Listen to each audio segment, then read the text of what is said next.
My name is Jan McVarish. I'm the Education and Events Director of the Free Speech Union. I'd like to welcome you all and thank you very much for coming. Some of you will have come back for the second time, having been to our meeting that we did in January at the Titanic Hotel. So we call these evenings speakeasies because we do think it's very, very important to provide a space for people to speak their minds at the moment, and that's the way in which we run these meetings.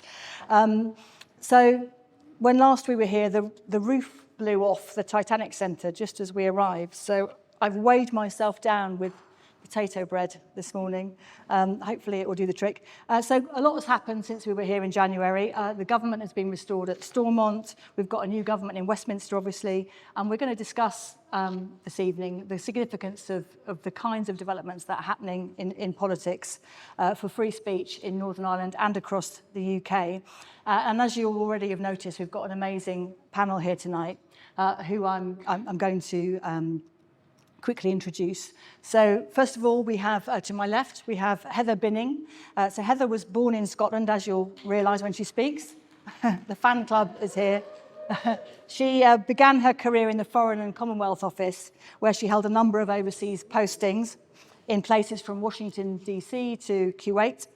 She's an experienced businesswoman, and she went on to establish the first public internet access across the UK before becoming an economic development consultant for a range of organisations. So she's got an incredible amount of experience of the way in which organisations move and how good or bad ideas get adopted and embedded in organisations.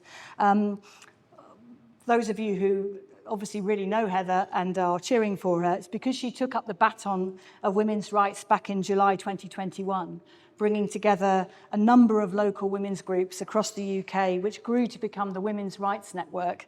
The network already connects thousands of women and continues to grow with more than 60 women's rights groups across the UK. And you'll see women in the room who will very happily tell you more about the organisation. And they've also got, there was a stall at the back, or there's leaflets, and many people will happily talk to you about it.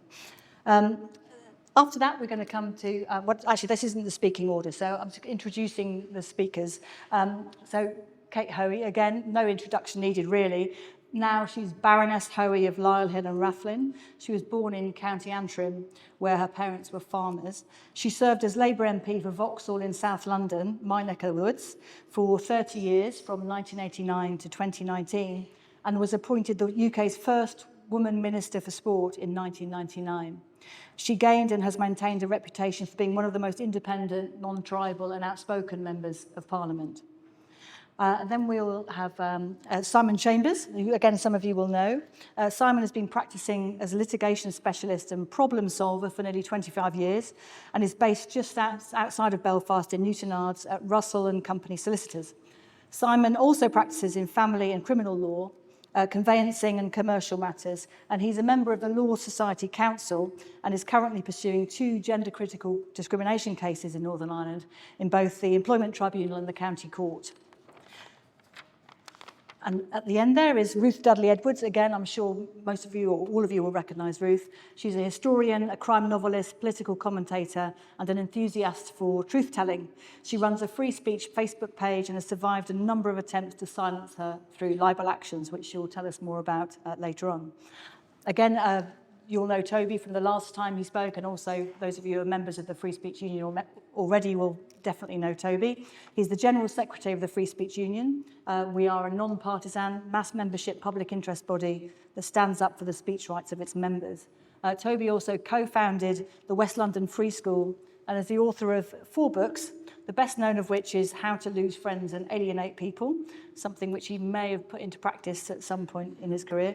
He's an associate editor of The Spectator, where he's written a weekly column since 1998, and he also runs a blog, which I'm sure some of you, or lots of you will read, called The Daily Sceptic, that's received over 40 million page views. And then later on, we're going to hear from Geoffrey Dudgeon. Again, lots of you will know Jeff. Jeff has held office in the Northern Ireland Gay Rights Association, NIGRA, since its founding in 1975 and has led landmark campaigns for gay rights and personal freedom. He was awarded an MBE in 2012 honours list for services to the lesbian, gay, bisexual and transgender community in Northern Ireland. And between 2014 and 2019, he served as an Ulster Unionist councillor to Belfast City Council and was chair of the council's diversity working group. And he's also written a couple of very interesting books as well. Okay, can we welcome our panel?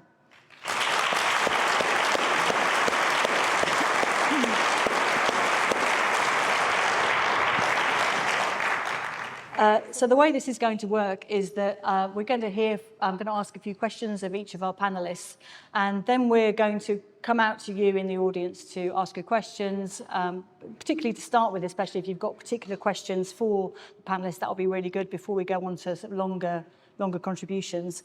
And we've got until 9:15 I think it's going to be, to pursue all of the conversations we want to have before you can stick around for another couple of hours and have a drink in the room as well.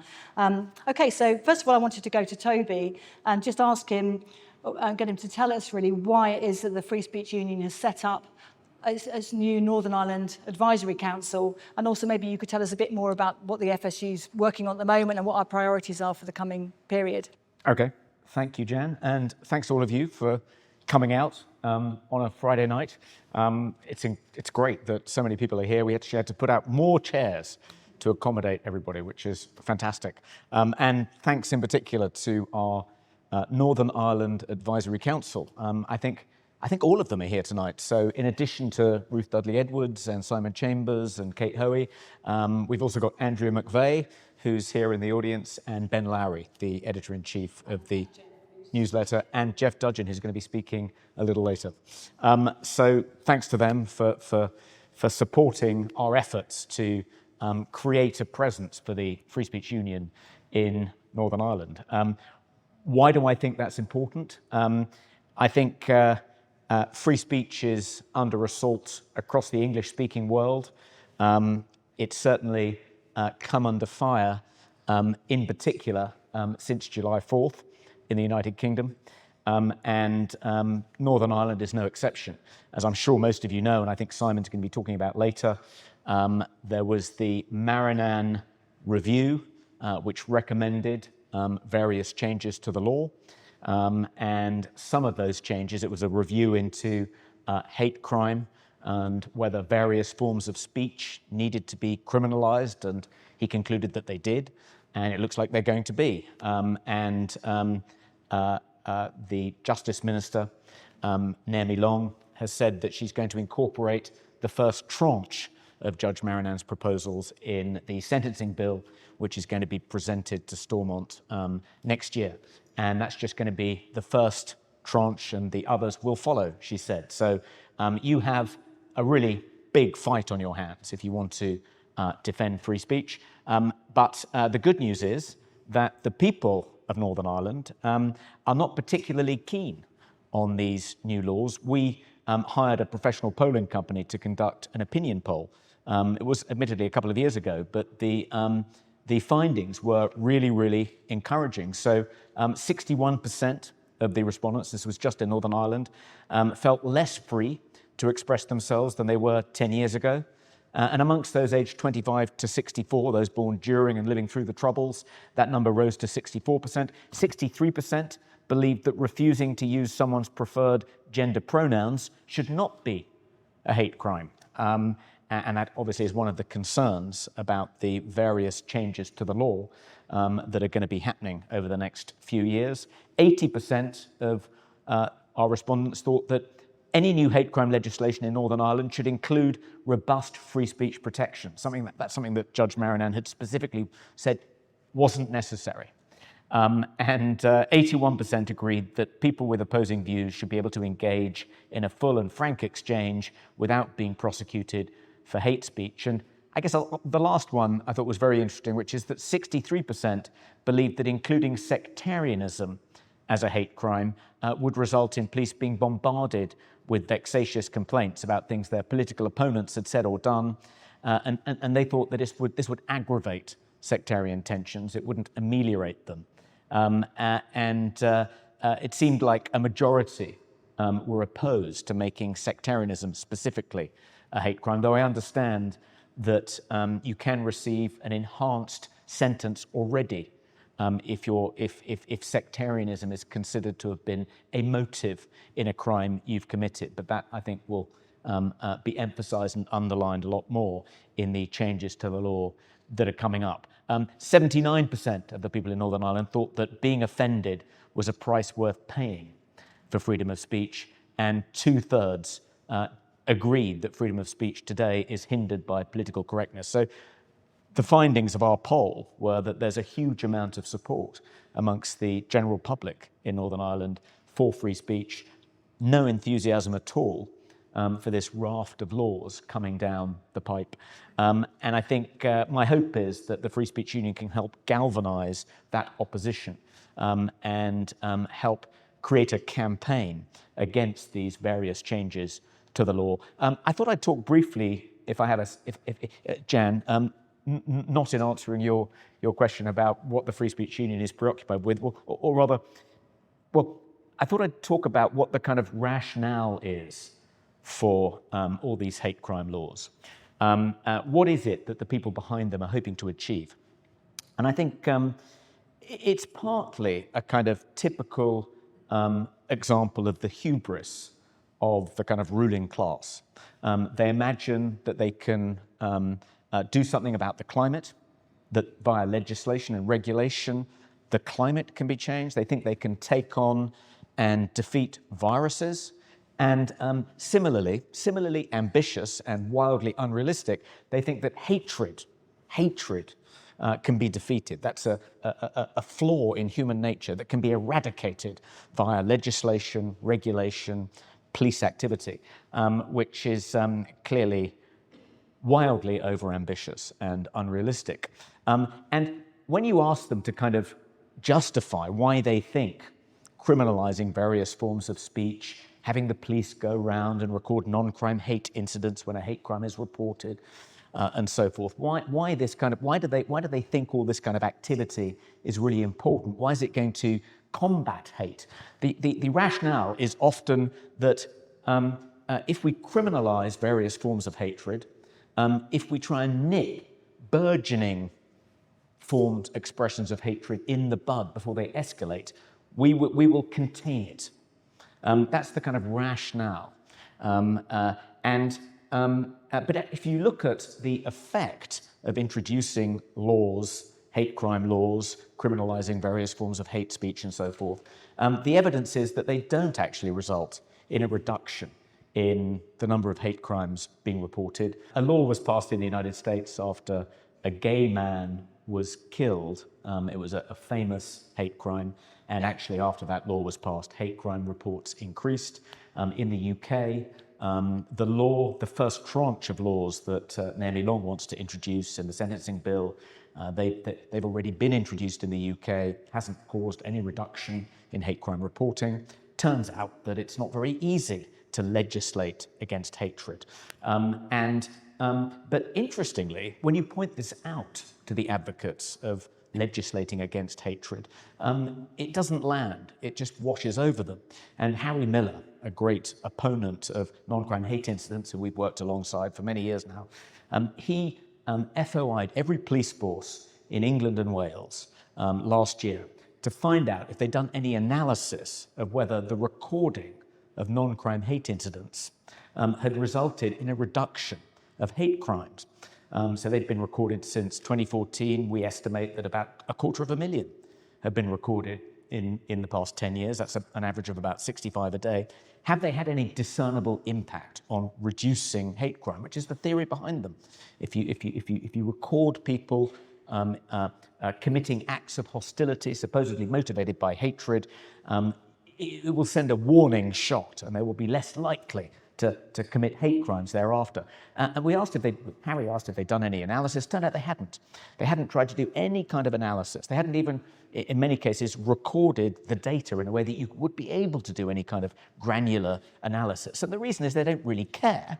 They don't really care because when they say that legislating against hate crime, encouraging the police to record non-crime hate incidents is a way of reducing hatred or hate crime, they don't really believe it. It's just rhetoric. What it's really about is punishing heretics.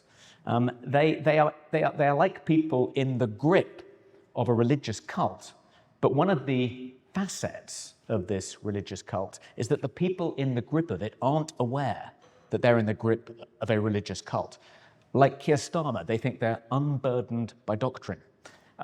It's a fascinating characteristic, I think, of our ruling class, is that they act like the Spanish Inquisition. They want to punish people for heresy, but they think that they're Galileo. That's, I think, quite a dangerous cocktail. And it's also sort of quite mysterious. Why don't they just say, the reason we want to punish people who say trans women aren't women is because we regard that as heresy. They're trespassing on what we think of as a sacred value. Instead, they come up with all kinds of scientific-sounding, supposedly evidence-based rationalizations for this, because they don't want to own that they are, in fact, prosecuting a dogmatic moral agenda, which is curious, and perhaps we can discuss why that is later. But I thought maybe it might be useful just to go into a little bit why it is that free speech is under assault, not just in Northern Ireland, but across the English-speaking world and beyond, with all these attempts to criminalise speech and prohibit hate speech. It seems to be, I think ultimately it boils down to wanting to punish heresy, wanting to penalise people who trespass on values that the professional managerial class regard as sacred, sacrosanct, cannot be questioned.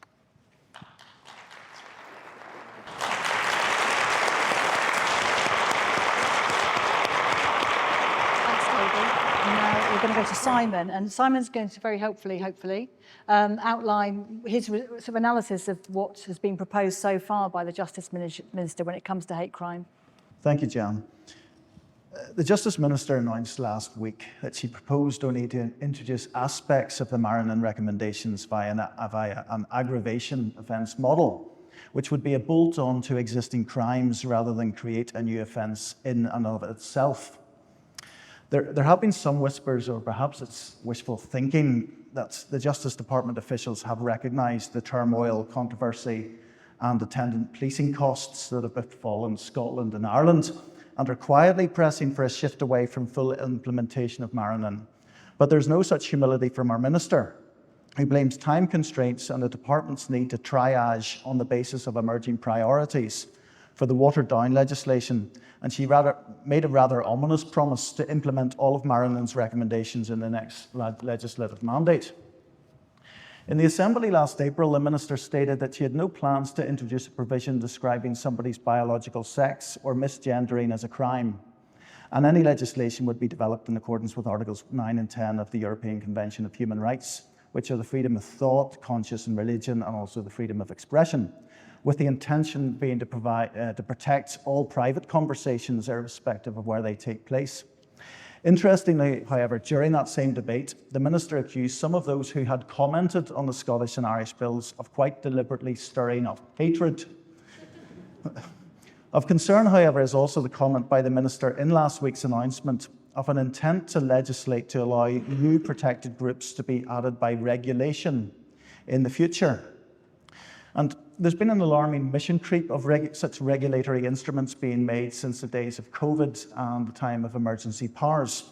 And these despairingly continue at no less a rate even in these non-emergency times.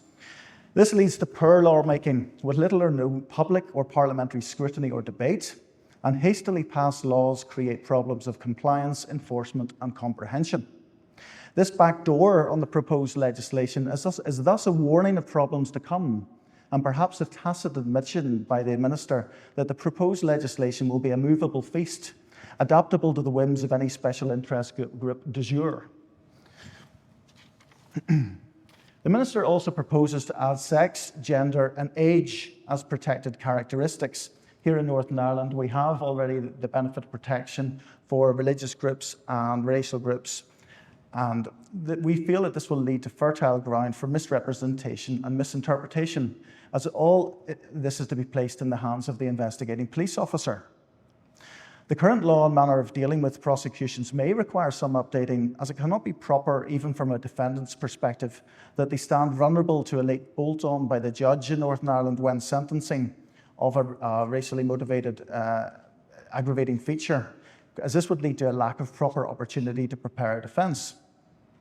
However, given that the Justice Department has been promising implementation of the Morrison Review for 3 years now, it does appear to be a massive opportunity lost to embark upon a robust cogitation and debate of a proper definition of the offence itself and any potential defences, and more practically, to introduce a strategy, for example, to deal with violence towards women and girls.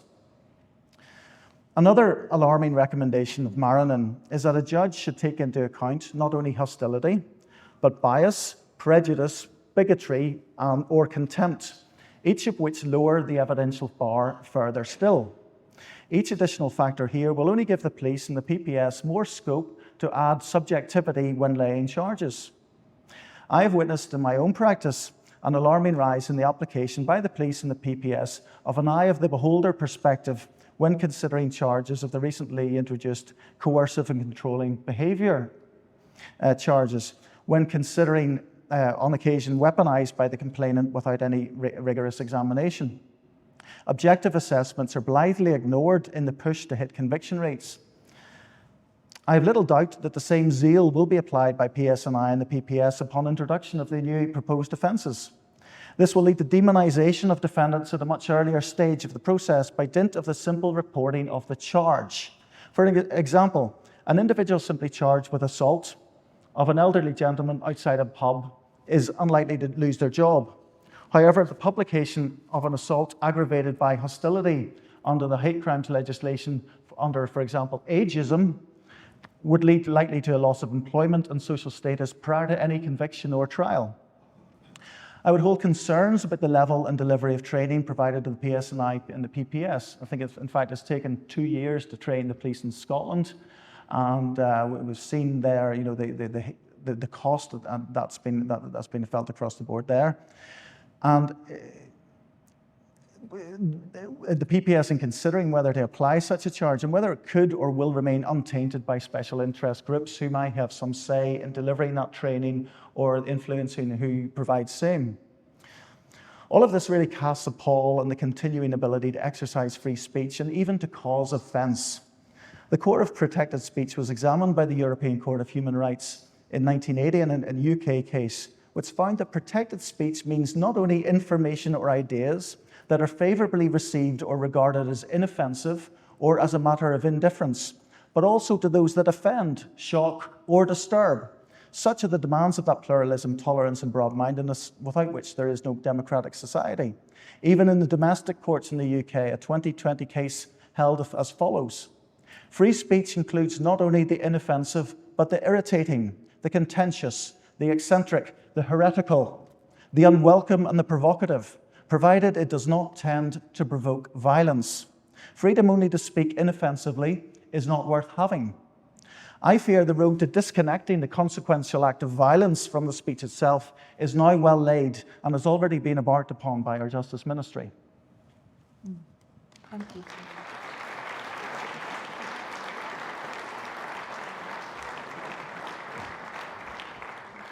Thanks, Simon. And I think I should say that down the line, as the legislative proposals take shape, I think we can do specialist events that really focus in on what's being proposed and kind of offering a critique of those, and hopefully get some representatives from the government to come and justify what they're proposing. That would be excellent. Okay, I'm now going to come to Kate. And Kate, we're going to take advantage of the fact that you've come over from Westminster. That's where you're ordinarily based, in the House of Lords. So could you sort of give us a sense of what your take is on where the new government is likely to take us, what their intentions are, and possibly what their instincts are when it comes to freedom of speech? Right. Well, thank you, and thanks for inviting me to be here. I really want to start by just thanking the Free Speech Union for including Northern Ireland integrally in part of everything that it's done, because very often in Northern Ireland, institutions and organisations in Great Britain sort of see us as still a place apart and that they don't really get involved. And I'm so pleased, particularly because some of the things that are happening with the newly formed executive has been outlined, and we'll hear later too, show that actually Northern Ireland can be almost a seedbed for things that then happen elsewhere. So thank you, Toby and Jan and everyone who's putting in that work. Since I came back to live in Northern Ireland full time, I've actually been very disappointed at the way the media, most elements of the media and BBC NI particularly, aren't interested in issues like this and do very little coverage apart from a few individuals. And I think that, sadly, even more than in Great Britain, the establishment here, the lawyers, the civil servants, the academia, they all seem to feel that somehow, in order to show that they've really broken with the past, sectarianism and all of that sort of has been so prevalent in Northern Ireland, that they have to sign up to every single progressive cause. Now, what I just want to talk a little bit about is what's been happening. And I would say to anybody, and I don't suppose there are many people here, who woke up on the morning after the general election and thought, great, Labour government, everything's going to change, we're going to have wonderful on all these issues. And of course, we have seen that not only is the Labour government going to be not changing anything for the good, but actually it's going to be much, much worse. We've been used to Keir Starmer over the past number of years as leader of the opposition. And remember, I'm no longer in the Labour Party, haven't been now for some years, and I'm very pleased I'm not. He is used to taking U-turns. And actually, he's just announced today, by the way, a U-turn that he's not going to take any more free clothes and glasses. So that's a kind of I mean, he has just announced that about an hour ago or 2 hours ago.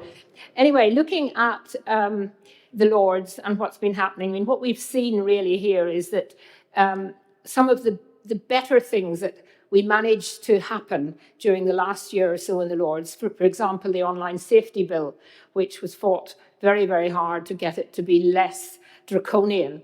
And almost immediately, Labour has said that they want to reopen that and bring back the very important wording, legal but harmful. And that was something that we got out of the bill and stopped it going in. And then they want to allow the police to have the offence of non-crime hate. So you can be cautioned and it stays on your record. That's another sort of change. And of course, they're working on a trans-inclusive conversion therapy bill. For next session, they're going to work on it for the next year and consult. And that, of course, would mean that even parents who wanted to sort of say to their child, look, if the child was saying, I want a new body, I'm not in my own body. If the parent said, look, actually, I think you need to look at that, that's nonsense, that they could actually be prosecuted. And that is a really dangerous, that whole bill is just riddled with things that could happen that would make it very, very difficult for all sorts of people. And of course, the thing that really quite upset me, and I think upset a lot of people, but a lot of people didn't want to speak out, and it was whether you were in favour of abortion or not. The idea that you would actually criminalise people for praying silently at abortion buffer clinic, at the buffer zones and those sorts of things. And then the one which was very, very annoying was the tearing up of the higher education bill, which took ages to get through. And it's another indictment of the way they're prepared to not do anything really to enhance free speech, because the higher education bill did have a section in it. It wasn't perfect by any means, but it did have a section which enhanced and gave universities the right to have, or they had to enhance a positive duty to promote free speech. And of course, it's also done away with the opportunity for students and others to be able to take that legal redress. So that was a very, very negative thing that they did just as soon as they got re-elected. So I'm afraid, freedom is very low down the priorities of the Labour government. And I don't think we're going to see anything that would make any of us in this room think, goodness, that really is a benefit. We've seen all the wording that they use now. Misinformation has become the new trendy word.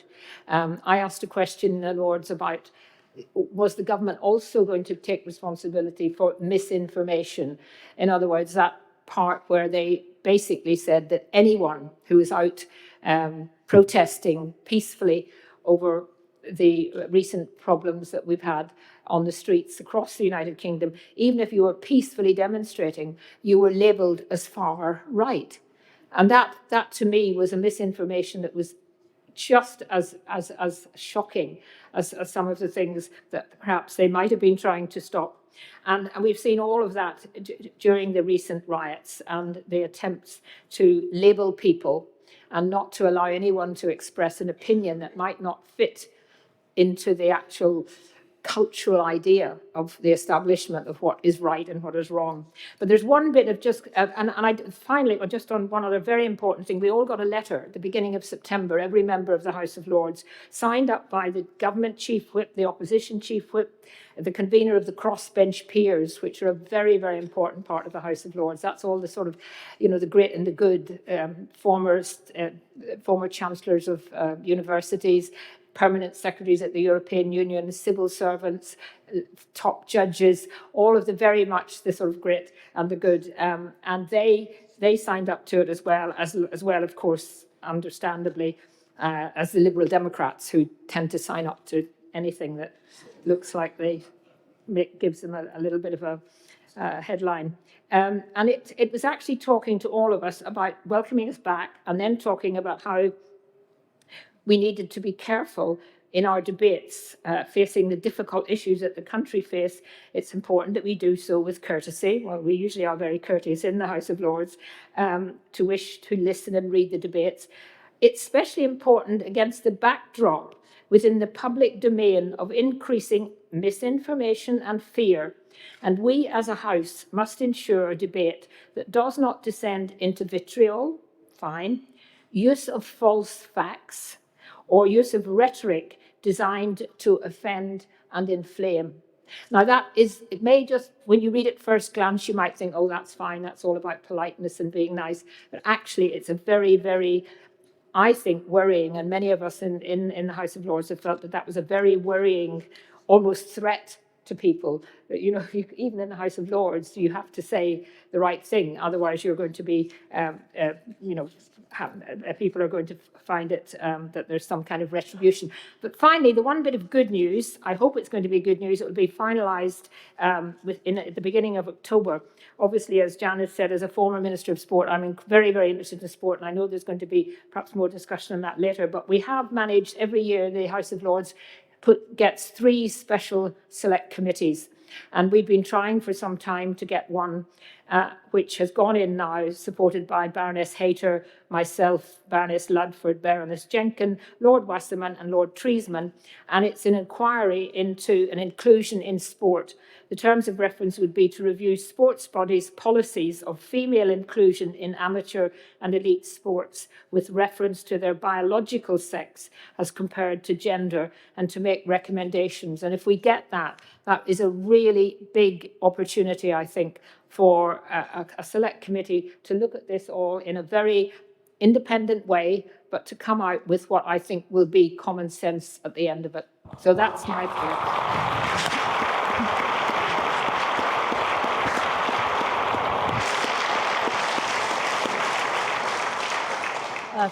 Thank you, Kate. And now we're going to turn to Heather. So Heather, I'm not sure, some of you will know that Heather was present at the Robinsons Bar and is part of that cabal. What were you? I'm not sure. Who were unceremoniously booted out of Robinsons Bar. And we can talk about that case a bit more. Simon can update us on what's going on with that case and can explain a bit more about it. But the reason I reference that is because Heather has really been at the front line of the attempts to silence women who want, and others, but largely women, who have wanted to challenge the sort of no debate mantra that had become normalised through Stonewall and other kind of activists who've really stepped up with the silencing tools. I mean, it's kind of just keeps growing, the list of silencing words. It was phobes, it was ists, now it's just right-wing. I mean, those of us who come from the left have given up being puzzled by this and given up, to be honest, fighting against it, because there's nothing you can say to detach yourself from that label once it's been applied. And so we just kind of learned to shrug it off in the same way that TERFs have learned to either shrug off the label or embrace it. But Heather has organised in order to try to help many people push back on those slurs and make sure that women haven't been silenced. So I wanted Heather really just to sort of tell us what is it that you've learned from that process about how important free speech is? Free speech is so important, but we don't have it. We just don't have free speech in this country right now. One of the reasons that what I started has become so successful is because it's given women the voice to talk amongst themselves. When they talk publicly, they either don't talk publicly. If they talk on social media, they're using avatars, fake names. In the house, I experienced this myself, in the house, often they can't, the families will break up. Families have broken up. And this is very real in Northern Ireland as well. The reason that I am here, I'm from Scotland, live in London, but I'm over here, and I love coming over here, and I love the women here. But it's because they cannot speak. None of the group here, which numbers somewhere between 100 and 200, depending on how far down the reviewing line they've got, whether they're a confirmed member or a wannabe member. None of them can come up here and speak for themselves in Northern Ireland, particularly bad for them in Northern Ireland. It's like this elsewhere in the country as well. Scotland and England, and we've Wales too.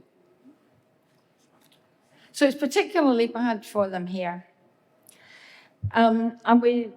It's the lies that are told. There's a barrister called Sam Falls that goes on Twitter and tells, scathing lies about the fact that because I believe in women's rights and the right for a woman to determine who it is that provides her intimate care for her or for her family member, who it is that she's in a dressing room with or a changing room with, because of that, they decided that I hate a certain section of society and I should be subject to hate crime legislation. That is not true. I don't hate them. I don't hate anybody.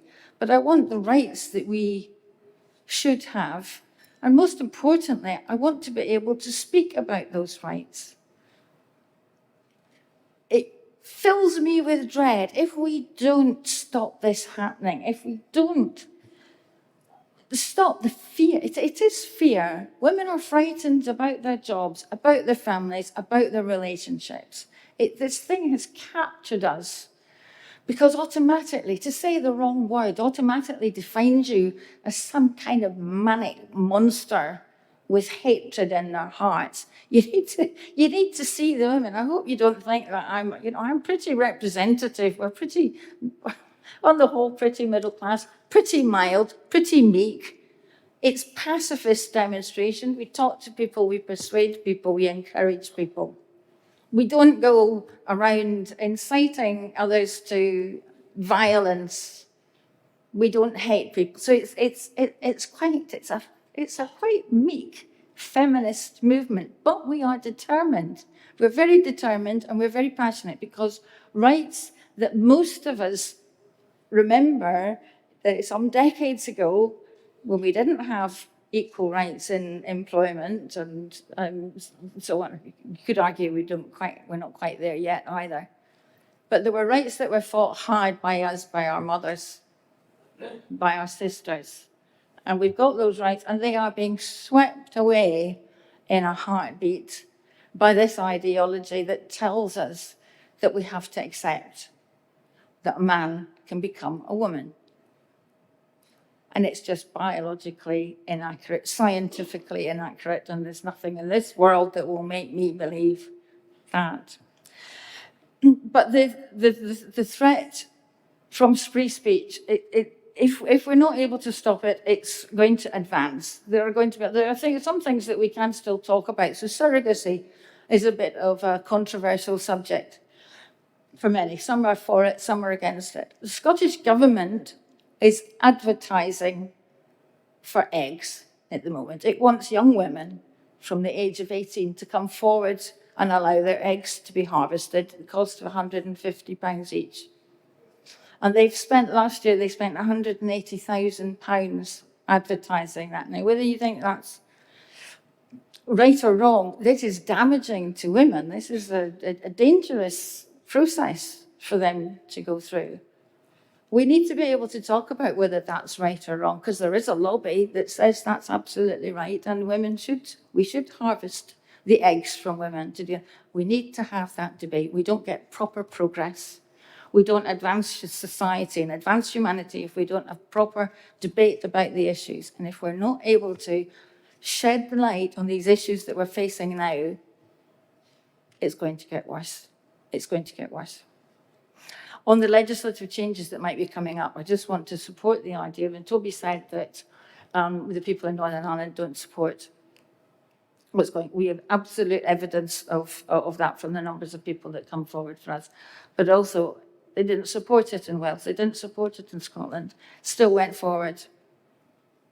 In some ways, it has to go forward for it to be shown up to be the nonsense that it is, which has happened in both Scotland previously and Wales just this last week when they were finally forced to backtrack on their gender quota bill, which allowed self-identification of men as women by the back door to allow for 50% female representation or representation by women in the Senate. And they rolled back on that. It's a long way to go, but that was a small step in the right direction. But the people of Wales didn't support it. People of Scotland didn't support the GRR bill last year. People in Northern Ireland won't be supporting any bills that are put forward. The people of the UK will not be supporting the bills put forward. I'm talking about the conversion therapy for one, likely to be the first one to hit. And I have to say, I didn't used to be a fan of the Lords, but I'm relying on the Lords to knock these things back when it gets their case.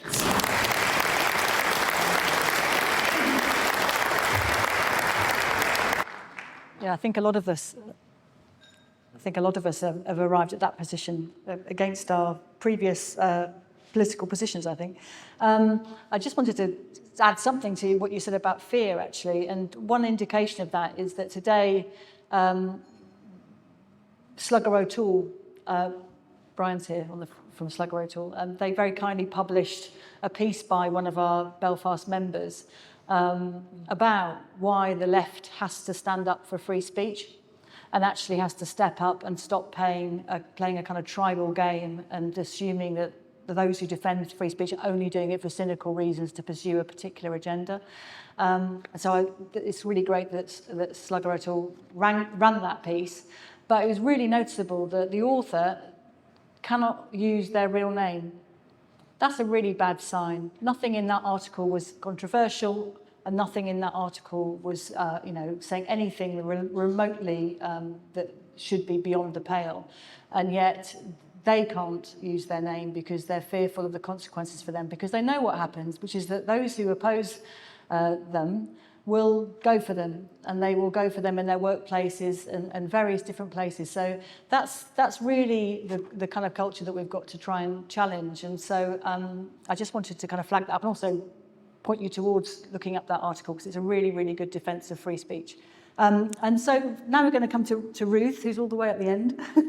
So Ruth, you have survived numerous attempts to silence you and your freedom to write and to write books and to write journalism through a different kind of silencing tool, the threat of libel law, and what's particularly known as slaps. So could you just explain to us how libel has been used against you, and maybe also come on to what slaps are? People may not know what that term is, but maybe you could explain that to us as well.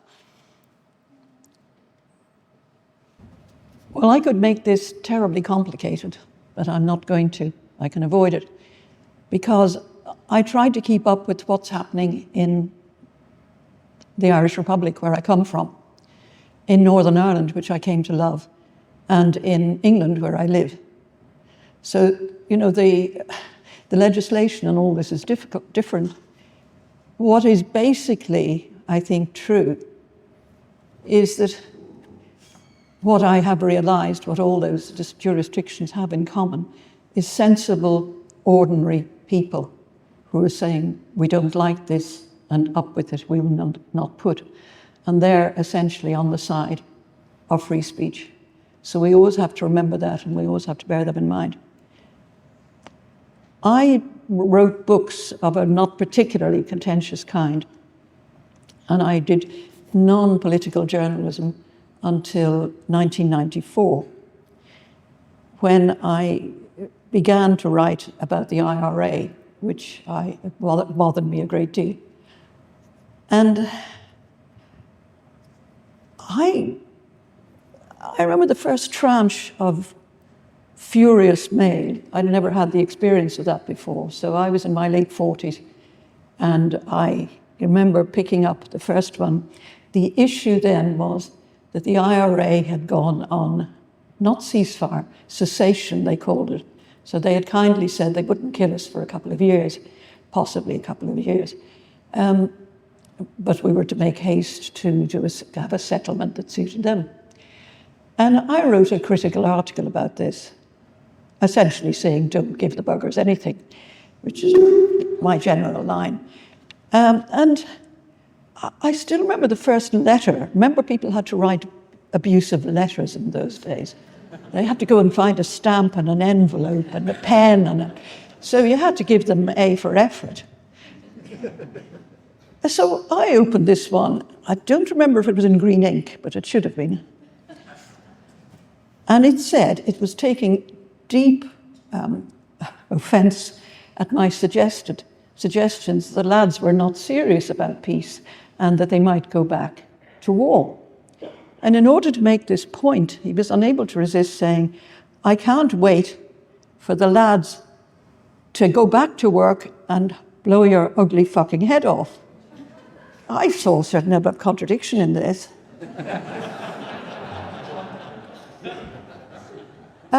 But I was a little unnerved by it because I wasn't used to this sort of thing. And I took it to the then tenant of my affections, who I was in a relationship for many years. And I said this was a bit disconcerting. And he said, great, you're making an impact now as a journalist, go for it. So at every stage when sensible friends of mine were saying, why are you getting involved in covering Drumcree? Why are you taking on the IRA? All the rest of it. He would say, how many death threats this week? Not enough, you're not trying hard enough. So I owe that guy an awful lot. And it has actually been fine once social media got going. I got bucket loads of abuse, as you can imagine, and I've always found it funny. I really do. I have another friend, some of you will know Maria Cahill, who is, like me, a tough boot. Not an old boot like me, but a tough one. And we compare insults. You know, I got a better one than you this time. And they are entertaining. If you look at them, you have to remember to look at people in this way. Look at our opponents, because they're often depressed, sad people with a very limited vocabulary. But honestly, some of it, there are two contrasting storylines going on about me on Twitter particularly. There's the one that says, I have a lot of cats. I don't actually have any cats.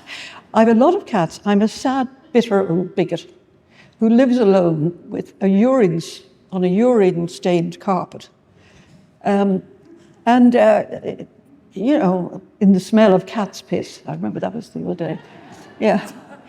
And they vie. I mean, they obviously don't use a thesaurus, but they do know that if you Google, you'll get some more root words. But so, you know, witch, crone, old cow, old bat, all the rest of it, that comes to mind. But then there's the other narrative, and they never connect and argue with each other. The other one says that I am very rich because of all the bribes I took from media moguls, and I live in an estate in Surrey. What were today's names? I wrote a disobliging piece about the late Pat Finucane. So today it was just sad, bitter old bigot and disgusting ghoul. I was quite impressed with that. It was well spelt. The H was in ghoul.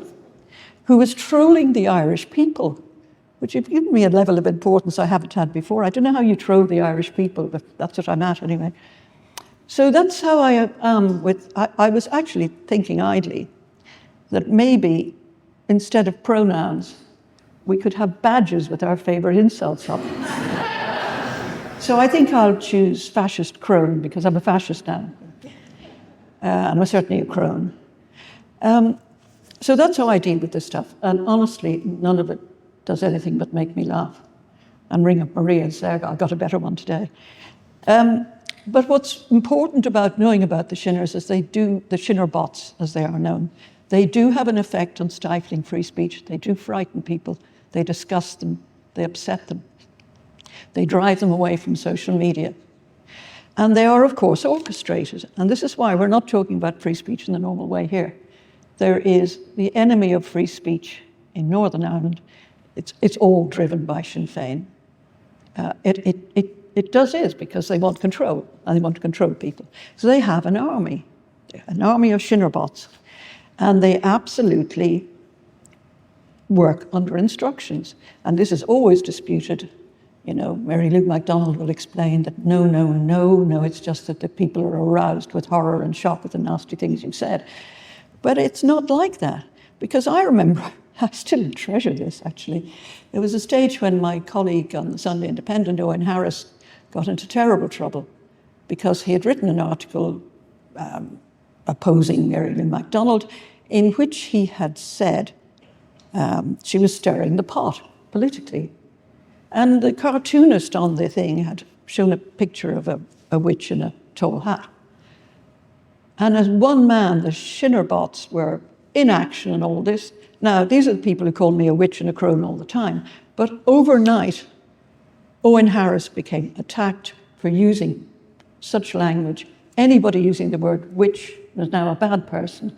And overnight, I no longer was a witch, I was now just old.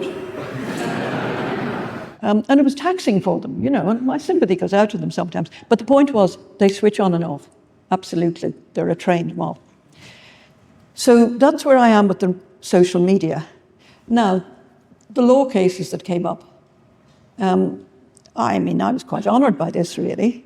John Finucane was being touted as future President of Ireland, for God's sake, and the fellow's thick.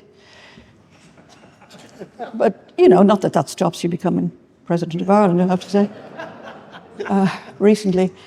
But I had lawsuits coming from Finucane, from Michelle O'Neill. Yes, she honoured me for saying she was a hypocrite about. She had to withdraw the case because, unfortunately, she was involved in a very large funeral, which actually contradicted all the laws she passed, so she dropped that one. John Finucane, he was going very hard after me. I had said he was an apologist for the IRA. My God, what a thing to say. I mean, how hurt the fellow's feelings were. So I have a good, somebody who I would regard as a serious ally, who runs a blog I recommend to you all, called Irish Peace Process. Shane Paul O'Doherty, he was once a terrorist, and he's ashamed of everything he did. And he takes it out on the Sinn Féin sympathisers by doing very, very well-researched blogs on various issues. And I sent him the legal letter, and he said, leave it with me. And about 3 weeks later, I got this wonderful dossier on every Finucane that ever existed, as far as I could see, and including their Granny Finucane. Boy, she was a goer. And John, and various places here. He'd appeared and made speeches and the things he'd said, and his uncle Dermot and his uncle Seamus, who were put up by Her Majesty quite for long periods, who were out and out hideous terrorists. So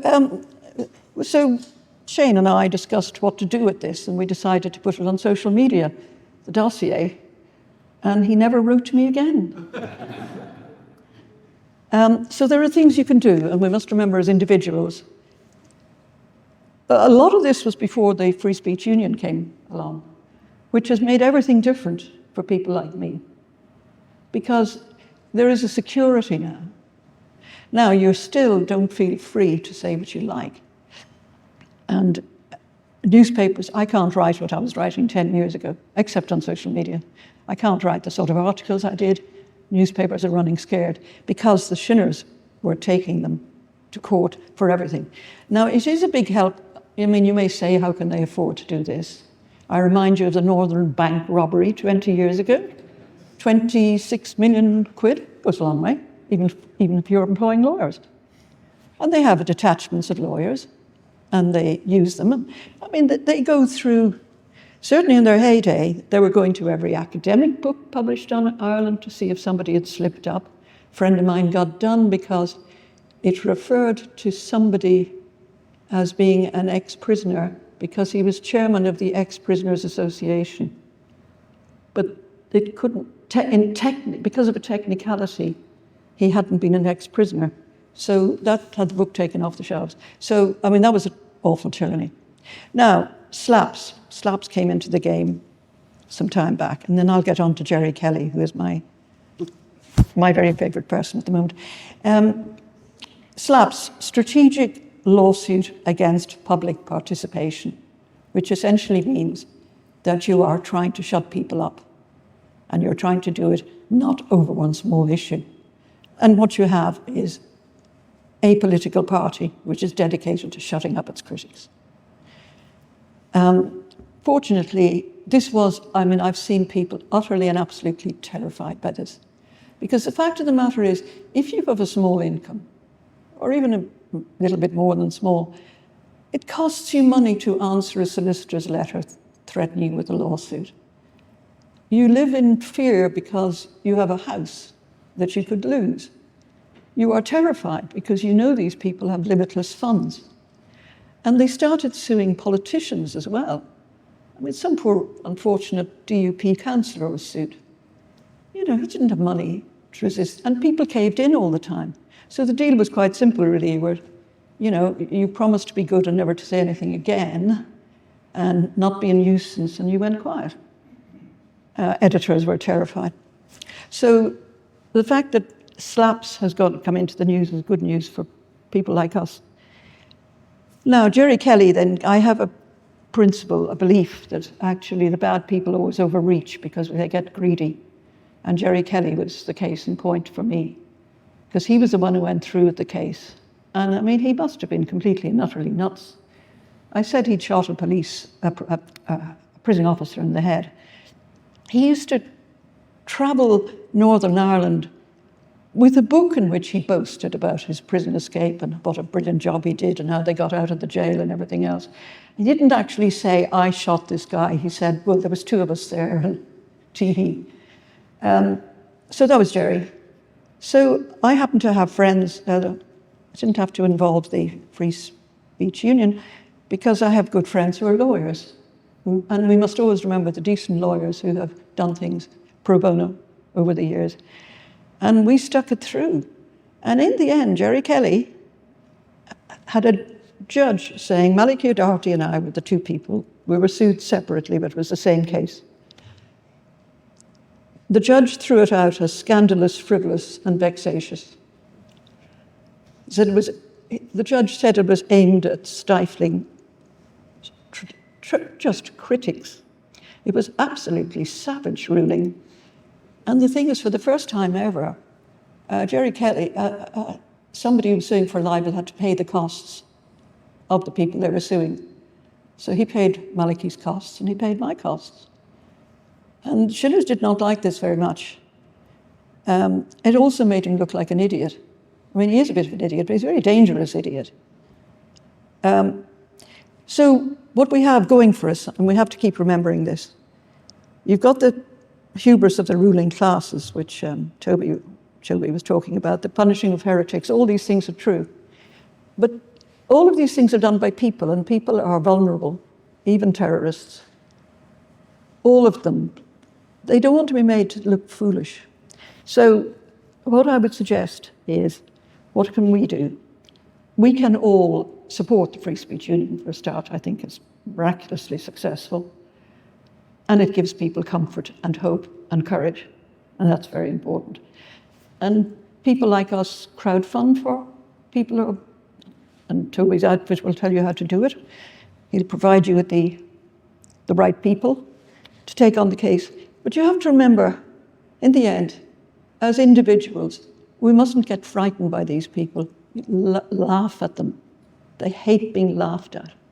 Always laugh at them. Any chance you get, laugh at them.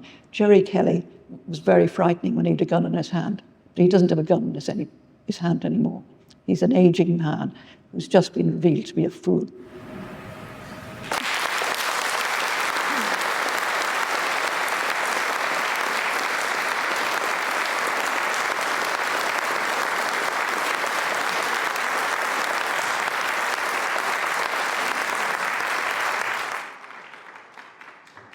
Thank you very much to our panel. So we've covered a huge area there of existing law that may be coming down the line, as well as the kind of really deep cultural impact of attempts to silence, right the way into familial relationships, as Heather described. So I think we should just come straight out to you guys in the audience. And what would be really good is if we had like really direct questions to a particular panelist to start with. Rob at the back has got a microphone, so do you want to put your hand up if you've got a particular question for one of our panelists that you would like them to come back on? Yes, down here. Just wait for the microphone. Hang on a sec. There's a microphone coming your way. Thank you. Okay, well, it's actually to everybody, but I prepared this early, and do you mind if I read it out? Now, first of all, I am a member of the Free Speech Union, so this isn't supposed to be like a trolling question or anything, but I'm afraid over the last few years, I've come to a reluctant conclusion based on events in the UK and elsewhere during the years of lockdown and vaccine mandates, and also the treatment of Canadian truckers during the weeks of the Freedom Convoy, that not only governments, but a majority of the population in the West do not regard freedom as a high priority, will view what they regard as safety as more important. Some opinion polls a few years ago showed that the majority of people polled favoured harsher treatment of the Canadian truckers, and also in the UK, a majority appeared to favour harsher punishment for those refusing vaccines, etc. So, although I greatly admire the work the Free Speech Union has done in respect to people affected by cancel culture, but these will of necessity be a small number of people affected, and this necessitates legal action is expensive, can take some time, and does not always guarantee a victory. There's little, if any, sign that these small victories have an inhibitory effect on public bodies, media, or individuals which promote cancel culture. The recent actions of the Labour government in Britain following the riots showing a doubling or perhaps a tripling down of dissent. Stop you there, just because I understand the question, and because we'll run out of time otherwise. So I tell you what, I'm going to leave that one hanging, and we can have that there for people to answer as to whether the kind of addressing particular issues really can have the cumulative effect of trying to overturn a general lack of appreciation of freedom amongst the wider population, if I think that's what you were saying. Right, now let's have a direct question if possible. So there's a lady over here, Rob. If you let me know who you'd like in particular to answer that. Hi, I'm just wondering, I've actually got 3 different panelists that'd like to answer 3 different parts, if that's all right. For Simon, being on the legal side, I'm wondering if there's any way you can reinvigorate. We can all try and make use of the Magna Carta and common law again. And then I'll quickly give these questions so you can answer when you're ready. Kate, I'm wondering, I heard last week that they're getting rid of a lot of people in the House of Lords, and they're replacing them with more woke people. I was wondering if you've heard anything about this and what effect you've seen on this. Like people in the House of Lords are being kicked out of, or something like that, and more being put in. And then finally, Toby, I was wondering if you could try and see. I worry about things like, for example, evangelizing towards Muslims. Whenever you're trying to address the religion critically and offer just simple facts. You're not trying to offend or anything like that, but just normal people having a discussion, a debate about religion or trying to convert other people. Is it so dangerous now, and how far do you think it'll go before it's considered extreme hate speech? Thank you. You really got your money's worth there, but they were very good questions. Okay, so Simon, do you want to come in with the first question about Magna Carta and common law? Is there room for reviving that? I'm afraid you're on a busted flush. this concept of common law, and we have common law, it's case law that is recent. That is what judgments have been set down, and that's what we should be looking for, not some sort of document from 900 years ago, which really doesn't really give an awful lot of assistance on a practical level to anything we're dealing with today. This is something that has taken hold, and it is based on a fallacy, if you like. You know, we as lawyers are being approached, and notary publics as well, but you're ploughing the wrong furrow in this common law Magna Carta reliance, because it's not going to get you anywhere. You know, we need to focus on more realistic and real life legislation and cases to make the law your friend. Thanks, Simon. So, Kate, did you get that question about the House of Lords? Yeah. Well, just there are 92 hereditary peers, and yes, the commitment from the new government is that they're going to be got rid of. Of course, what the government is likely to do is turn some of them into life peers, particularly those who work very, very hard. And I have to say that the hereditary peers actually turn up and work harder and are very involved, a lot more than some of the life peers. And that's probably because they have been elected, even if it's only by their own little group. So the chances are that those positions, some of them, a small number, will come back as life peers. But there's no doubt about it, the government will use that as an opportunity to put in a lot more people. It's very interesting, everyone goes on about the House of Lords and how big it is. And yes, there are, if you add everybody up, there's something like 800 life peers. We had a hugely important vote just the week before we finished for the conference season. And it was the vote on the taking away the pensions, the winter payment fuel. 138 people voted to keep the situation as it was, and in other words, what the government wanted to do, and 30, including myself, voted against. So in terms of the size of the Lords, when it came to really something like that, crucial vote, so many Lords just abstained and stayed away. So I think there is a danger that, you know, it will change. There will be a lot of changes, and you know, while we are unelected, we can't actually stop forever government business when they've got a mandate, and there is a kind of agreement that we will only send things back and forward, ping pong a few times. But ultimately, you know, it's part of this change that I think Labour will want to do, and all sorts of things about. They think that somehow it's very progressive to be changing the constitutional issues, that's what people care about. Frankly, I don't actually think the vast majority of people care too much about the House of Lords. They care much more about whether governments carry out what they say they're going to do when they get elected. Thanks, Kate. And then, Toby, on the question about, well, the distinction, I suppose, between prejudice against Muslims and Islamophobia, and what's being threatened when it comes to regulating Islamophobia. Yes, well, Kate earlier set out a comprehensive list of all the threats that the present government poses to free speech. But I'd add to that the risk that Islamophobia is going to be criminalised in some way. And the Labour Party has endorsed the all-party parliamentary group on British Muslims definition of Islamophobia, which includes any criticism of the religion of Islam. And one of the quirks of this definition is that it would make the life of historians of Islam very difficult, because one of the things classified as Islamophobia in the extended statement when this definition was published by the all-party parliamentary group was any suggestion that Islam has been imposed at any time in history by force is Islamophobic. So that would mean that Tom Holland could be prosecuted for Islamophobia. And I don't think the risk that this will be included in a bill of some kind is particularly great.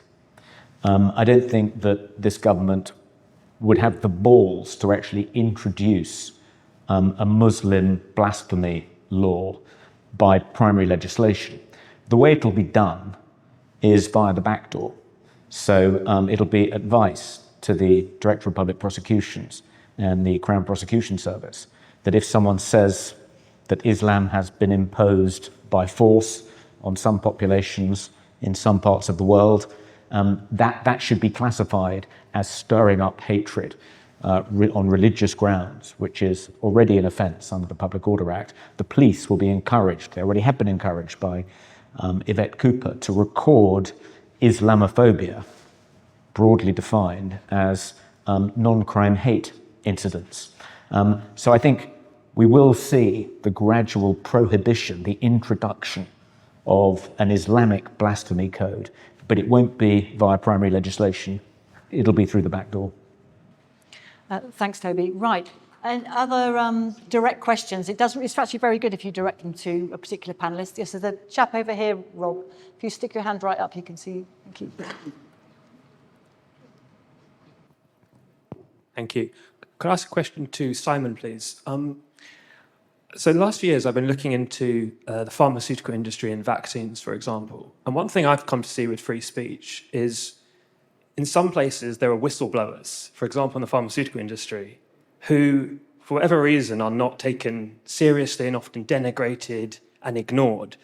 But in other areas, such as, for example, historical abuse, the public's becoming aware that we have whistleblowers and we should listen to them when you have institutional failings, rather than just trying to silence them.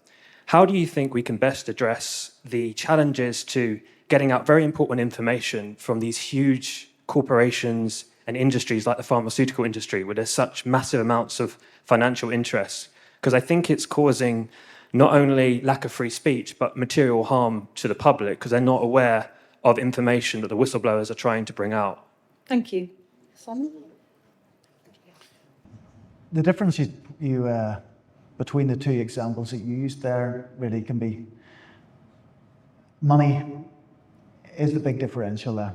The pharmaceutical industries have unlimited monies and they can use that to silence, they can use that to intimidate, they can use that to play out in the media through their own soft-soaping scientific reviews, etc. Which, of course, that's going to play out in a whistleblowing scenario.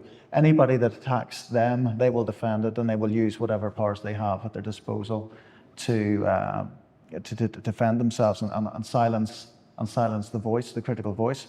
What do we do about it? It's a damn good question. Successive governments have ducked away from the issue. Why is that? Same answer: money, vested interests. At least we're not in a situation where we are in the United States, where it's absolutely embedded and deep-rooted within the Senate, the Congress, and everything else. We're not at that level. We have degrees of scrutiny and independence there. It's just about whether media and supportive institutions stand up. Whether that requires legislation, I'm not sure of the present position. I have to have a look at that. But we are in a better state than other parts of the world. That's without question. But it sounds like a very worthwhile subject that you've looked into. Thanks for raising. Thanks, Simon. And Heather wanted to say something about whistleblowing as well. A couple of things to say about that. One is, God bless whistleblowers. Not big pharma, but the reason we knew what the Welsh government were trying to do with this gender equality bill, and we were able to expose it, was whistleblower inside.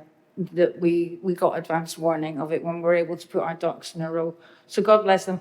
Every organisation has people in it that are not happy with what's going on and are prepared to do something about it. They may not be able to go public, but they are prepared to, there are ways and angles. On the big money side of things, we're also aware of a trick that is being used. Very wealthy individuals investing in very, very large international global companies with the DEI agenda, diversity, equality and inclusion agenda. And this is what you have to do for the results of that money. We know one of them at least one of them that has thrown that back at their faces and put out a public statement saying they're not going to be involved in any of this. Their bottom line, and I know from someone on the inside that it was the directors deciding this was not their core business and they needed to focus on their bottom line and get back to Bell. And I hope that that's going to happen more and more. The investor went on to Harley Davidson after them, so I don't think they had much more luck with Harley Davidson, but it's one of the tactics that they're using to get these big global companies.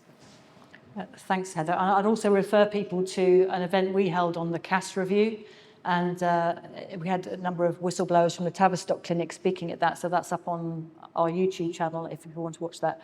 Okay, I'm going to come over this side. Come down the front here. Just wait for the microphone. Rob, right down the front. I'll take a couple more from the audience on that side, and then I will ask Jeff Dudgeon to come up and say a few words. Just a question for Heather, maybe Toby. There is a view that somebody attacks online. People are kind of using somebody's culture war issues as an excuse, as like a proxy attack on women. Now, I know Twitter has become increasingly more toxic with the Musk takeover, and he's proclaimed as a place for free speech. So how do you balance free speech without people using it as cover for just pure sexism and hatred of women? I think it's a cover for misogyny. How am I going to stop it? No. I mean, do you think as part of this is motivated by just like a lot of guys, those kind of incels or whatever, just hatred of women, and they're using somebody's culture war issues as just an excuse to attack women? That's kind of what I'm getting at. No. Yeah, they're going to hate women whether we've got a cultural issue or not. They're just going to find another way of hating women. It is infuriating, and I call on all men, lovely, lovely men, stand up, because your voice, you laughing? Your voices are heard more than our voices are. It's frustrating, but it's a fact. I can't do anything about it. Rosie Duffield, fabulous Labour MP, can say things until she's blue in the face and gets ignored. It's really badly ignored by the rest of her party. Tony Blair can come along and say the same thing, and they go, oh, there's maybe got something there. So, more of you speak out. Online is a terrible battleground. There are a number of different fronts to the battle. That is just one of them. The war is not going to be won on X, but it's a bit of a training ground. Lots of our lovely women on there go on and let off steam, some of it quite hysterically. And I mean that could be comedically. Yes, I'm talking about you. But that's not where the battle really is. The battle is for those women to be able to say the things that they're saying, using their names and their pictures and their avatars. And that's what my aim is to be, so that they can, all these women around the country that are not happy with what's going on, and a lot of men, but men tend not to have to hide. Women are the ones that have to hide because we suffer more. We'll lose our jobs. Men won't lose their jobs. Thank you. And Kate wanted to come in. But I just wanted to say, I was brought up with a very old adage, which everybody knows about, sticks and stones will break your bones, but names will never hurt you. And I do find, I think sometimes people can be a little bit precious about Twitter and what's on X. And frankly, the best thing is, block. I just block anything nasty. And I don't actually, I think people have the right, provided they're not actually suggesting they harm you because you're a woman or they have a sexist view that is leading to some kind of violence. If they want to say things like that, well, sad people. I don't really feel that that's, to me, an issue really, that makes me worry about my free speech versus sexism. I expect a lot of people disagree, but that's my view. It does seem that when you're fully out in public life, and you get it all the time. You get it all. Well, you both get it all the time, but also you've already built the armor, and people can't necessarily target other aspects of your life, perhaps. Whereas for a lot of the women who are receiving this kind of vitriol, the danger is that it leaches away from kind of civic life and into their working life or their personal lives, and that the kind of threats become properly threatening to their livelihoods, etc., which obviously the kind of cases we deal with all the time as well. A couple more questions. Yes, down here. Where's the... thanks. My name is David Vance, and I've got an observation and a quick question. Observation, if Keir Starmer knew that the Free Speech Union was behind bars tonight in Belfast, I reckon he'd be really happy about that, because he wants the rest of the country in a similar place.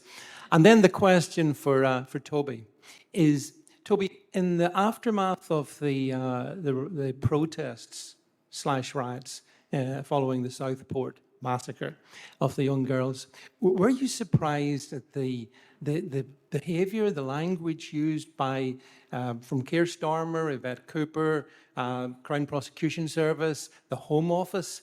Because all of a sudden, there was a chill went right across X, immeasurably improved by Elon Musk's acquisition, by the way, and you know, is that a foretaste of what you think we're going to see an awful lot more of? Thank you. We should check the doors that we haven't actually all been locked in.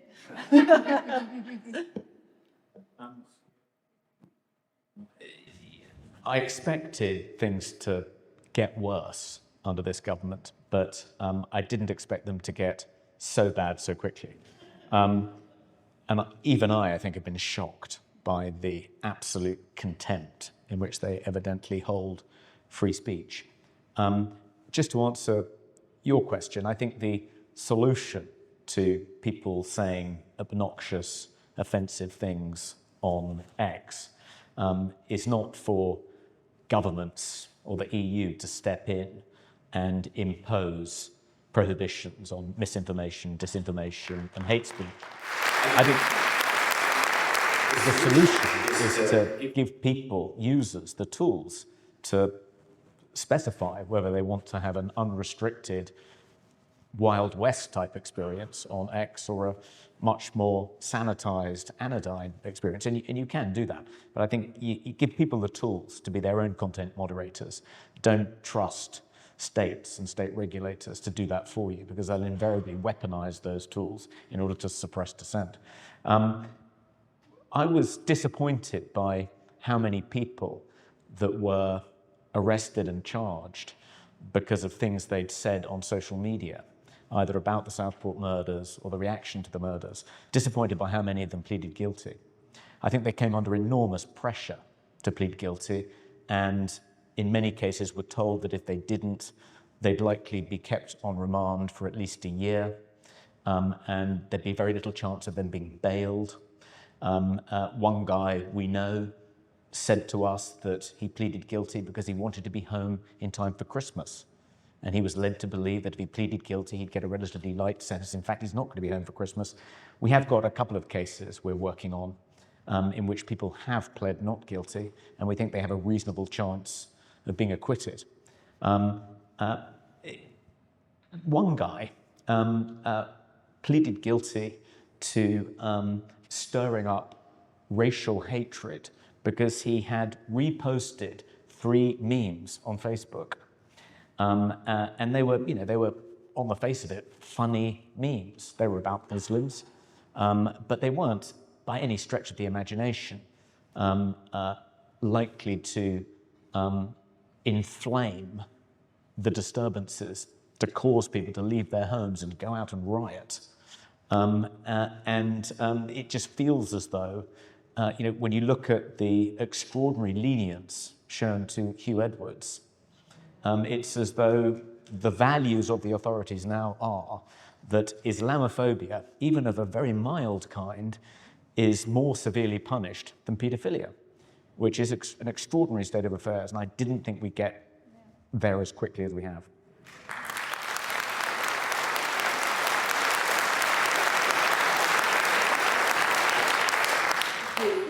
Just a quick point. I think Elon Musk is wonderful.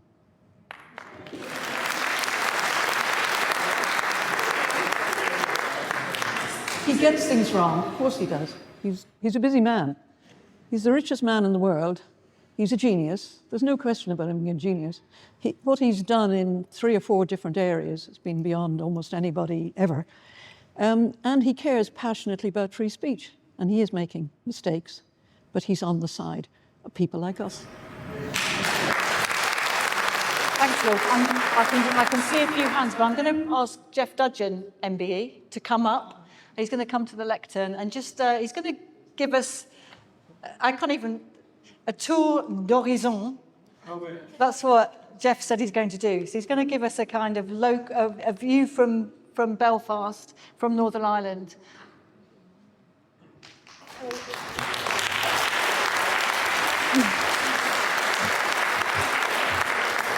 Excuse me. Thanks very much, Jan, and everyone else for coming over to give us such a good evening. Yes, Jan promised a tour d'horizon, so I will here now and briefly deal with what's been happening since I spoke at our January meeting, the highs and the lows and the achievements. Enemies of free speech have been felled, with key warriors gone. Nicola Sturgeon, Leo Varadkar. It gets better. Jacinta Ardern. Not to mention Humza Yousaf.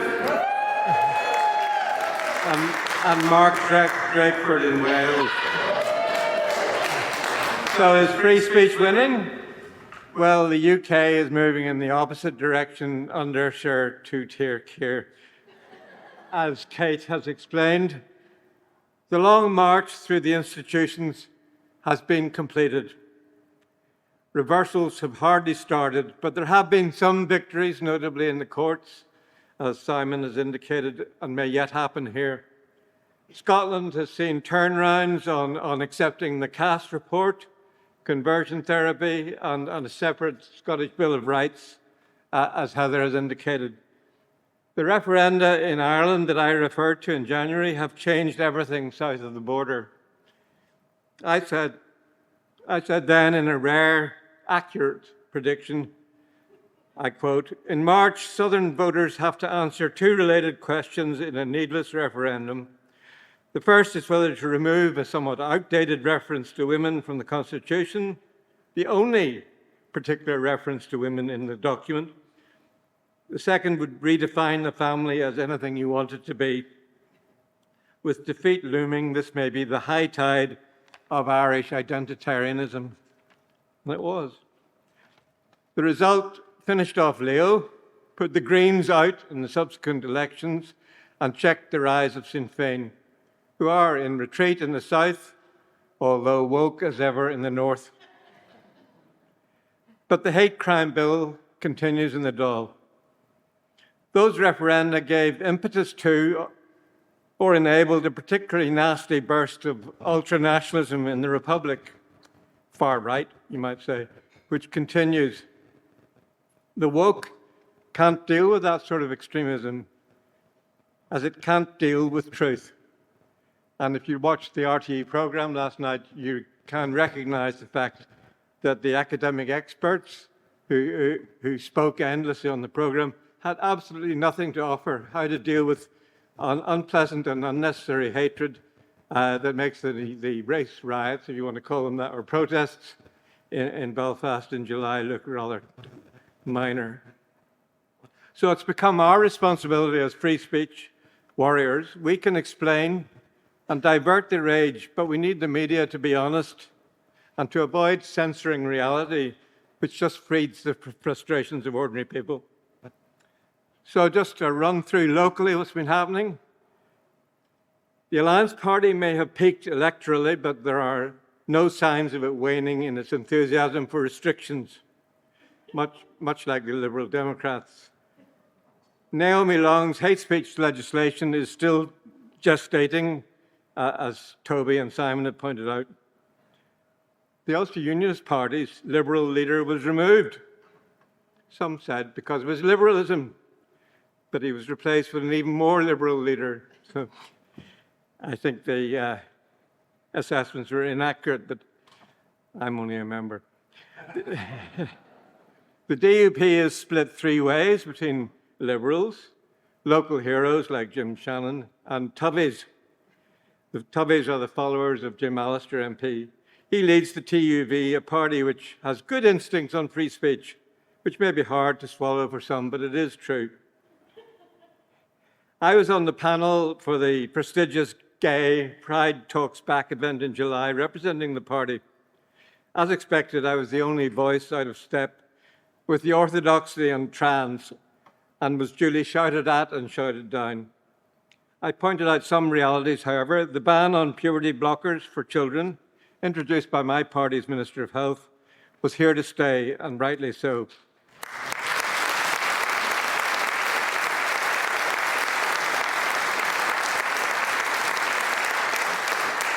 So since then, the ban has been extended, leaving Sinn Féin heavily exposed as that party failed to veto the extension. Trans is now the test issue, much like gay marriage was earlier. Then you're either a good person or one beyond redemption, depending on your position. But the boot today is on the other foot, and the progressive parties are instead being tested on the trans issue. I also pointed out Labour's proposed conversion therapy law would be very limited legislation if it ever appeared, not least because of the European Convention on Human Rights, Articles numbers 9 and 10, which Simon referred to, and that Scotland was likely to ask Westminster to include it within their bill, while the same position would be ultimately adopted by the Assembly, which I suspect it will be too. Because the Assembly traditionally asks Westminster to do the needful when they can't agree on anything contentious like welfare reform, abortion, legacy, gay marriage. So I'll end on a very recent concern, the Northern Ireland Public Health Bill. Now, it's up for consultation. In fact, you have to have your views in by the end of the month.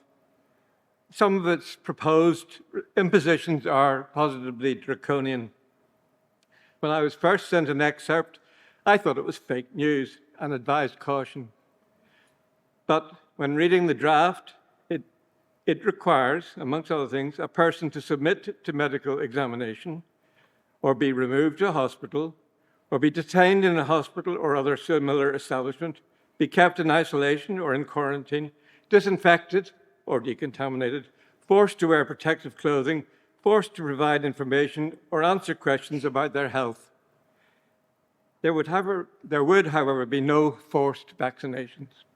For that, we can be mildly grateful. I don't know where these suggested restrictions originated, but they have to be resisted. The consultation ends in a week. Opposition is mounting, but it is early days. And the European Convention on Human Rights, and in particular the articles on freedom of expression and belief, have to be used. The Convention is here to stay for at least another decade, probably, and it has many articles in it that we only hear about Article 2 in Northern Ireland, but there are many other, 16 other articles which can be used to our advantage. So get on with it.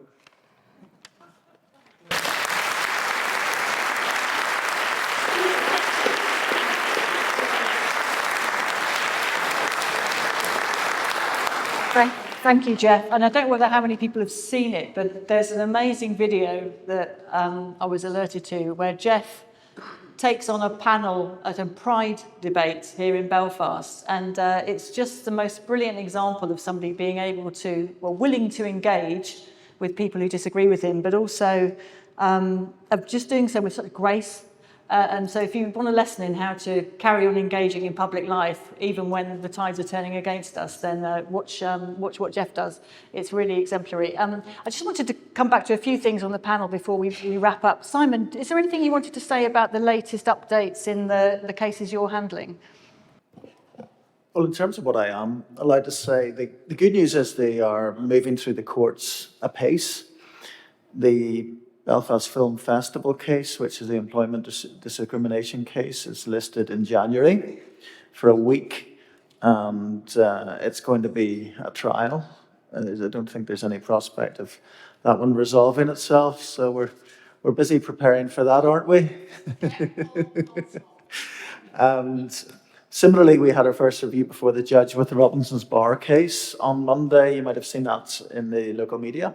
And I anticipate a listing date at some point in the spring. So it looks like the first half of the year I'll have to do some work first.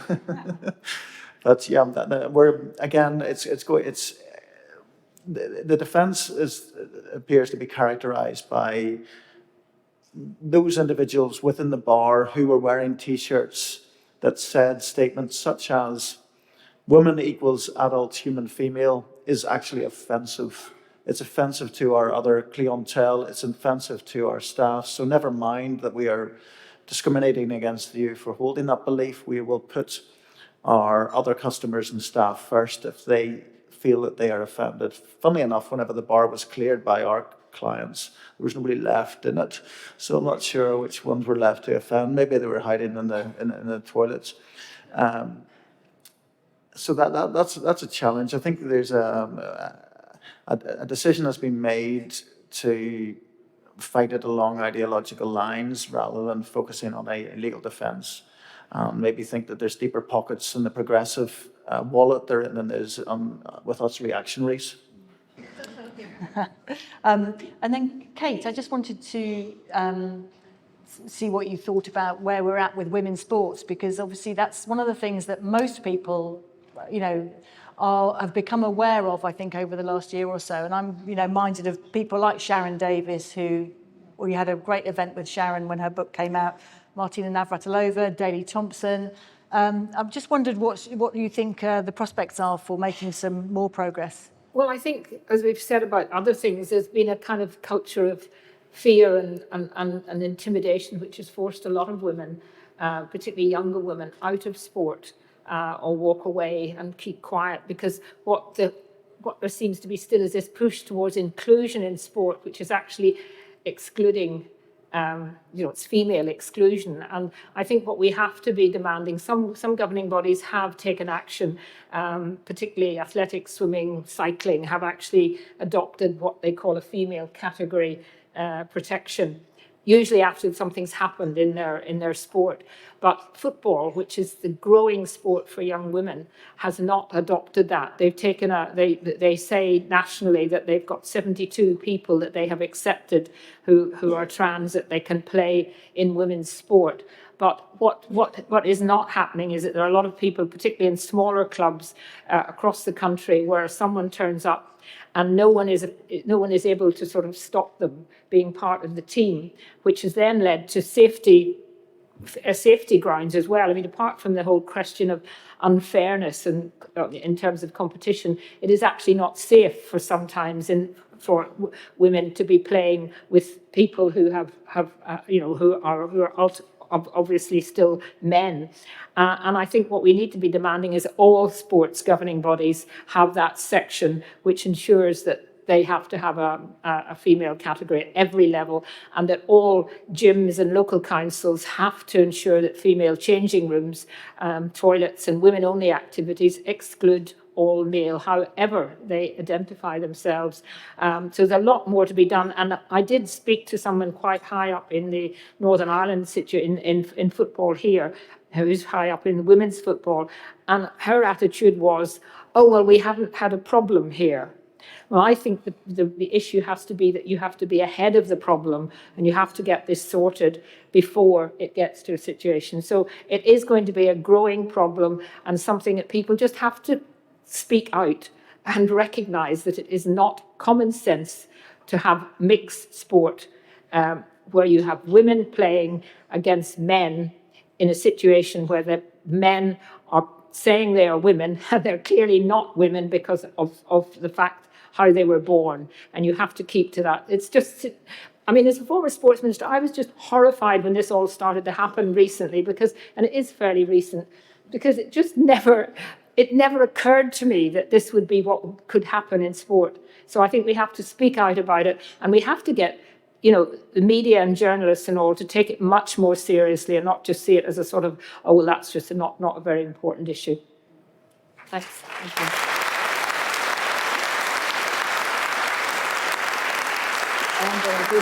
Yeah.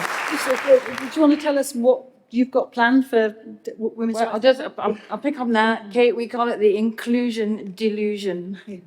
So to fight back on that, there are so many things that we can that I can go on about. Grab me later. I can just talk forever, which is why I sit here thinking, oh, which example is more appropriate here or not. I wanted to say to you that predominantly, and not wholesale, because not all men, predominantly men are the predators and women are the victims. Women don't know which of the men are the predators. That's why we have safeguarding rules in place to give us that comfort. That is what is being eroded. And at the moment, we don't know who to be afraid of, but we are afraid. We're not necessarily afraid in social media, although it's not very nice a lot of the time. But is it people that we work with? It can be people in our families. Is it the police? Because the police are well and truly captured and they're training it from the top to the bottom. So we're swimming in a world where we don't know who we can trust and who will have our backs. So once again, men, speak out. We're growing in number. Belfast, if you've got any, Northern Ireland, if you've got any lovely ladies that want to join, you don't have to go out on the streets and protest. You can simply sit by your computer and write letters to your assembly members and MPs. Thanks, Sara. Ruth, any final remarks from you? Well, thank you. Just that if we lose this, we'll never get it back. If we lose free speech. This is the battle of our lives and our future, and we've got to fight it. We've got to fight it absolutely ruthlessly. So that's it. Get busy. Thank you. Toby.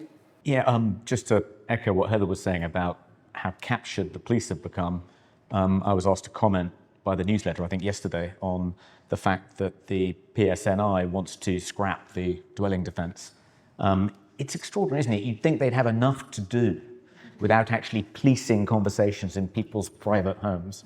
I mean, how are they possibly going to do that, given how stretched and under-resourced they are? It's just crazy. But I want to address the point made by the gentleman who asked the first question. I feel we've neglected you, sir, and haven't actually addressed your question, so I wanted to try and answer that. I think you certainly have a point that it looks as though, as populations across the Western world have become more prosperous, have had fewer existential risks to worry about, they've begun to prize safety over liberty. And that certainly seemed to be the case during the pandemic. I used to tell myself that totalitarian, authoritarian political movements could never take root in Britain. I took comfort from George Orwell's line, I think in The Lion and the Unicorn, that no military in the UK could goose step down the street because people would just burst out laughing. And I took succor from this idea that there was in the British soul a suspicion of authoritarianism, that we would just be blowing raspberries, cocking a snoot, that our inner Sancho Panzas would ridicule any Oswald Mosley types who came along to try and oppress us. But that illusion was shattered during the lockdowns, in which it was extraordinary how willingly people went along with these absolutely absurd, draconian restrictions. I think Jonathan Sumption described the lockdowns as the greatest interference in personal freedom in the history of the British Isles, including during wartime.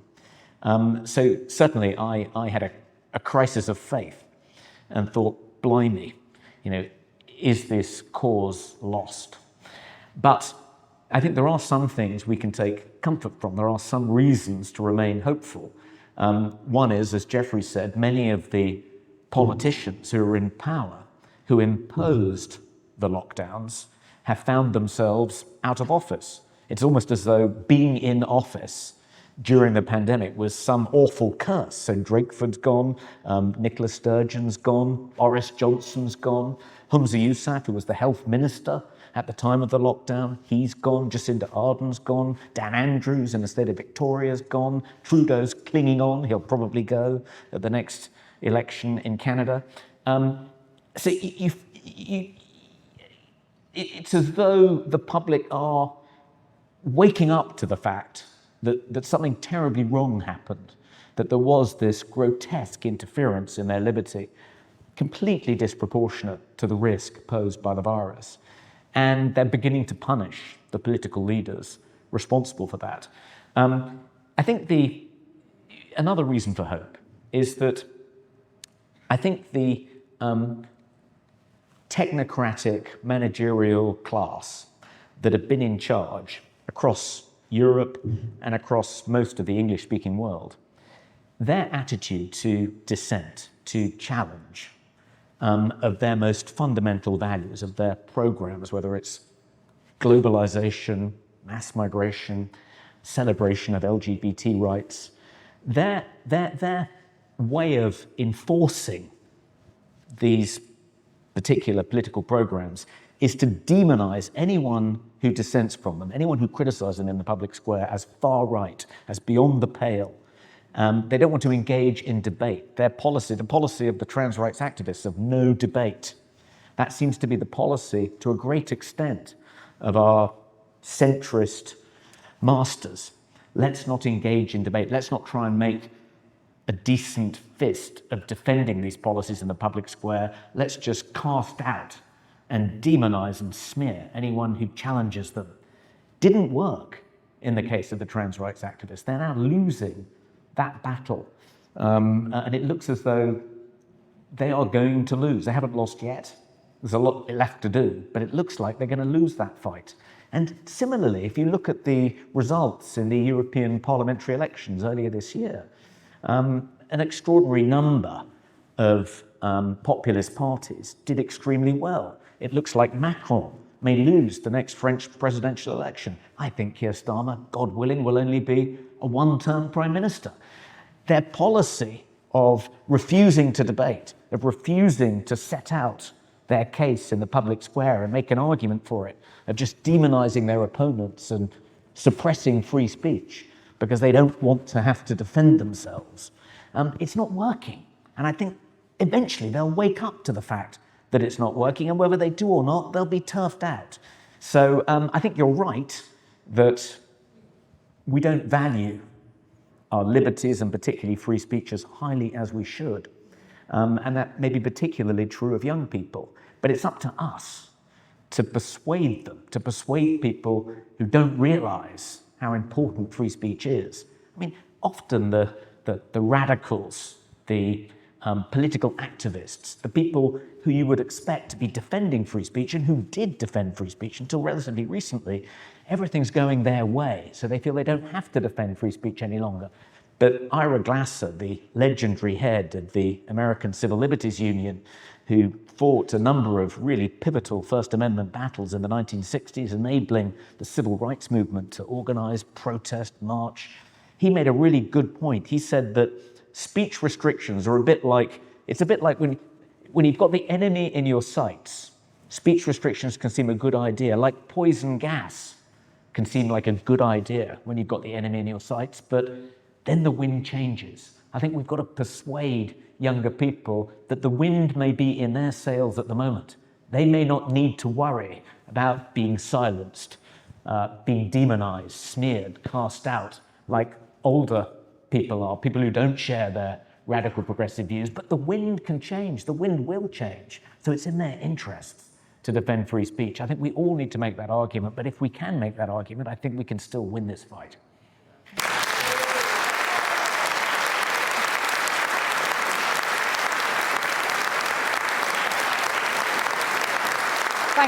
Thanks, Toby. And thank you very much to our panel, and especially thank you to those the whole members of our advisory council, you could go to our website and go to the Northern Ireland page, and you'll see the biographies of all of our advisory council members. And I'm pretty sure that's probably going to grow. So we're open to recommendations. If you've got any suggestions of great people that we could also invite to join that council. The video of this event will go up there as well, I should think. So if you want to catch up on it or recommend it to other people, you can send them there. I also wanted to thank a few people. I wanted to thank Andrea, who, as ever, these are the people.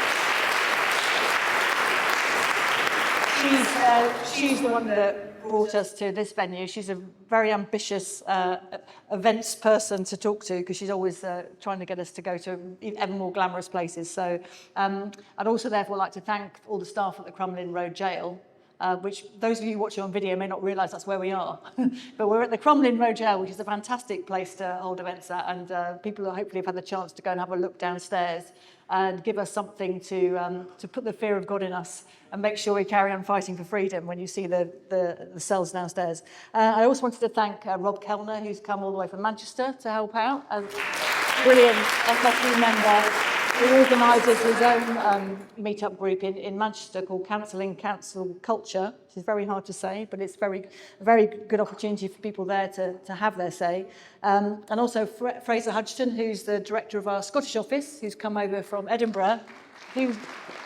Grab Fraser and have a chat. Thank you to Jan for organising all of this. Yes.